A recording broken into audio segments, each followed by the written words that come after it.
All right, everybody, good morning, good afternoon, and happy Wednesday. I know you're wondering, Kev, what is this new angle you've got here? Well, I have new monitors coming, so I had to move things around. My camera was behind my main monitor, but now I've got 6 monitors coming today, so I'm going to have a wall of screens.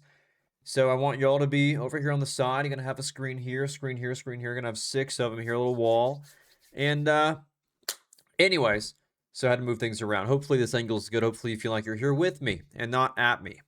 So let's run through it. Today was frustrating, and I'd be lying if I said it wasn't, because today there was nothing but just halts. It was nothing but halts everywhere today. And now I traded well, and I had actually a pretty good day today. But it's stuff like this.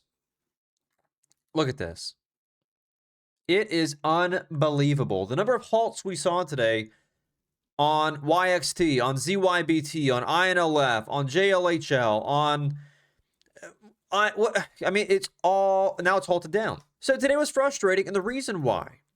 Here, let's check this out. I'll walk through what I did.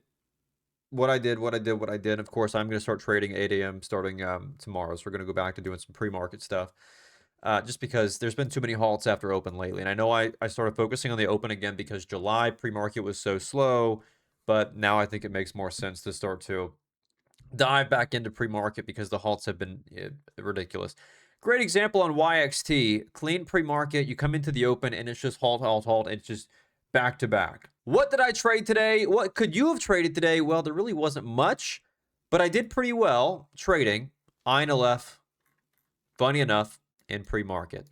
After open today, this turned into a disaster, as did everything else. And so pre-market here this morning, it was good. It was fruitful. And I was looking at it because if you look at the daily chart, we had this super clean breakout on the daily chart. I had so much fun trading this. When I tell you this thing was clean. We broke over the daily 200 moving average. And then I knew that we had range to 8 and 10. So I said, okay, this looks awesome. I love this. This looks so good. And so what do I do? Well, we have this first big leg to the upside. We see volume step in around 9:08 this morning. And so I start watching this for possible pullbacks over the 9 EMA. And so the first one I take, of course, puts in place topping tail here. We break below this candle.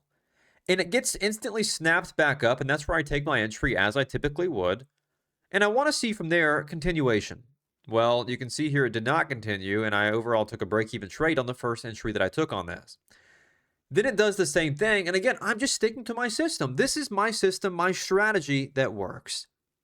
Check this out. And so again, this is how I trade pullbacks, and this is extremely important. When price tries to break lower here, I want you to really pay attention, take notes on this. This is how I trade pullbacks with confirmation. So it pulls back, right, beneath this candle right here. Right, it pulls back beneath this candle here, this previous candle. And as it pulls back beneath this previous candle, what am I doing? I wait for that candle to get bought back up to tell me, hey, this thing is not ready to pull back yet. Buyers have stepped back in. Let's try it here for that next leg. Right, and so that's confirmation. Waiting for it to try to pull back lower. It fails to pull back lower. Buyer steps back in. That way I can have nice defined risk. Look at this. I'm in here at $5.88 with a stop at $5.67. So I've got, 20 cents a share of risk. So 20 cents of risk, knowing that we then have range to this previous high at 655, so I had 70 cents of reward and 20 cents of risk. It's a no-brainer setup. Then if we get the break of those highs, then I knew we had a range to 8. Now, I could have been more patient. I know I should have been more patient. I left probably a good, $1 a share almost, 50 cents a share on the table. Yeah, about 50 cents on the table. So as we get back up into these previous highs, you can see again from my 580 something entry. Again, I get a half sold up here underneath 630 beneath this previous high. We get the break higher, quarter left, and then of course runners left, out full off the rejection off the high. Again, my full exit being at $7. So overall, it was about 585 to about 7. I was just happy with that. Now, I was watching it possibly take it up back through 8. So anyways, good bit of cushion from this trade here, a little over $1 a share. That was just good. Real clean move to start. And so we pull back, and I'm trying to do the same thing again, right? 90 EMA pullback. We pull back off this previous candle. Now, I put in place a topping tail here, right? I take the first pullback off this past high. We make a new high back to, what is this? 718 back to 750. Double top rejection off the high. Pull back again. Try to punch it again there at 695 as sellers dry up. I get the next leg to 750. And so again, another 50 cents a share. And so again, I had $1.20 a share, 50 cents, 50 cents. Now I'm watching for pullbacks to come back and retest over VWAP. And so we do, and I'm able to play it again. And so what we have to look back at here is this big topping tail here is an area of supply. Liquidity sits here in the market. Sellers sit back through here. And so it pulls back into this range. Doji off the lows. I take the entry. You can see at, what was my fill? 625 for the break of 640. We break 640, get squeezing back over the 90 MA where we then knew that buyers would come chasing this thing back up on the reclaim of trend. And the thing is, I didn't have much in this at this point. I had maybe a quarter left by the time we got to 660, which it stinks. You know, I didn't have much in this. This was sort of a lower conviction entry. You can even see where I took this, you know, beneath the 9, beneath the 20. Yeah, I was off of VWAP, but it was sort of anticipatory. Now, it was a good read, but I didn't have much size in it. So, you know, at that point is what it is. That was my lowest size trade of the morning, and even then it was my one. Well, it was still ended up being a nice win because it was, again, the size of the move was 6. So we got it from 6 to 8. But, you know, of course, this price is trailing higher, just trailing my stops, trailing my stops, trailing my stops off previous candles low until it eventually rejects off that $8 level, which we talked about being past daily high, and got out of it before it turned into a halting mess at market open. And it really did. So this was a bulk of my profits from today. Outside of this, I'll tell you, it turned into a halting mess. This was gross. You look over at, what else do we have? JLHL. This was gross. And the thing is, I actually took this at the bottom. I took this way down here at 845, and I got out of it. You know, I took it at 845, and it's because the spreads tightened up, and so I was like, let me try to take it here for the break of 9 to 10 into a halt. Well, I take it. It definitely does halt, but the spreads were too gross. I said, nope. They widened back up. I took my exit at 850. I said, nope, this isn't for me. Of course, it halts at 9, resumes, back down at 830, then it halts again.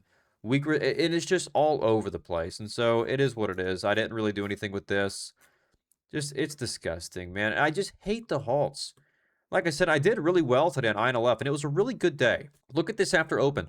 From market open all the way to 10:30, 11. Look at this. Halt, halt, halt. Now halt down. Next halt down. It is unbelievable. When I tell you, I hate stuff like this because we watch the big numbers. We see traders chasing these things up, and they're getting destroyed. Nobody knows to sit back because nobody's disciplined enough to sit back.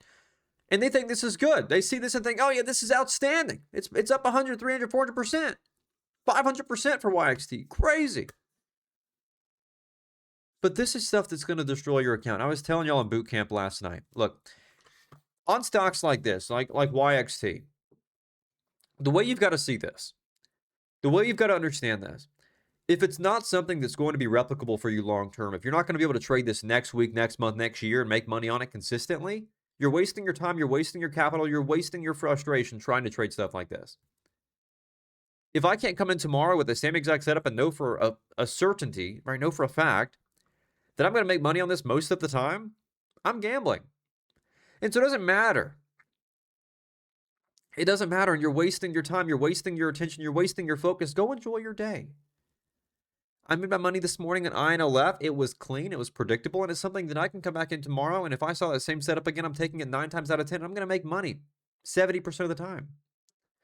Right? That's my setup, and it's a low risk, high reward setup, unlike these, which has undefined risk, undefined reward, because you don't know if these are going to halt back down as soon as they open. You don't know if they're going to open down $1 a share. So it's just not worth that exposure.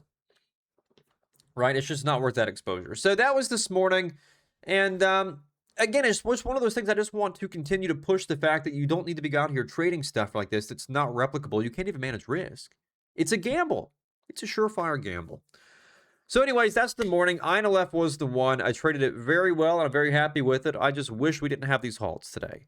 So the stream tomorrow, if you are a member in the 7-day free trial, you're in the monthly membership, then make sure to check it out. We're going to be starting back up tomorrow at 8 a.m. instead of 9 a.m., starting a wee bit earlier to make sure we capitalize on this pre-market action with no halts.